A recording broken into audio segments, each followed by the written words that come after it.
আমরা এই মুহূর্তে আছি আরামবাগ পৌরসভার 2 নম্বর ওয়ার্ডে।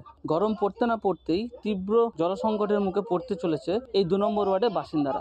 আমরা দেখানোর চেষ্টা করব, কল আছে কিন্তু জল পড়ছে না। দীর্ঘ 15 দিন ধরে এই একই সমস্যায় ভুগছে 2 নম্বর ওয়ার্ডের বাসিন্দারা। তারা বারবার অভিযোগ করেছে পৌরসভাতে, কিন্তু সুরাহা হয়নি। আবার দেখুন আরেকটা কলেতে যদিও জল পড়ছে, তার অবস্থাটা। এখানে মানুষজন বাধ্য হয়েই পাশের পুকুরে জল ব্যবহার করছে। এখানে মহিলারা পুকুরে জল আনতে গিয়ে কেউ পুকুর ঘাটে পড়ে গিয়ে হাত পা ভেঙেছে, কেউ আহত হয়েছে। সেরকম একজনের সঙ্গে কথা বলবো। কি বলবেন, কতদিন ধরে এই সমস্যা হচ্ছে বা আপনি এখন কতটা সমস্যায় আছেন?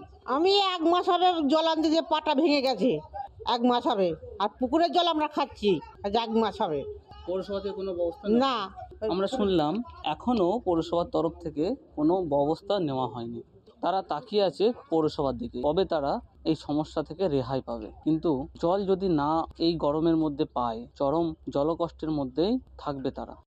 আমাদের সমস্যা বলতে এই যে পাঁচদুপুর মনসাতলায় জেলেপাড়াতে আমাদের যে 2 নম্বর ওয়ার্ড আছে, এই 2 নম্বর ওয়ার্ডের যে ঢালাই রাস্তাটা এইদিকে পড়েছে, গঙ্গা মন্দির পরে জেলেপাড়া, এই ঢালাই রাস্তাটা পড়েছে যে থেকে 2021 সালে যে বন্যাটা হয়েছিল, সেই বন্যার পর থেকেই আমাদের এইদিকে জলের প্রচুর সমস্যা।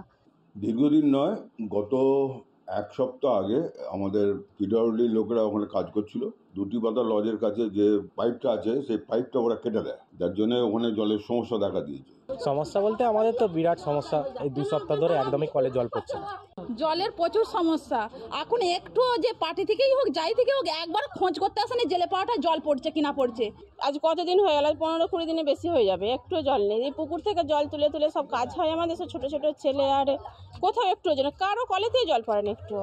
আমার শহর আরামবাগ থেকে ক্যামেরায় সুশান্ত দাসের সঙ্গে দীপাঞ্জন রায়, কলকাতা টিভি।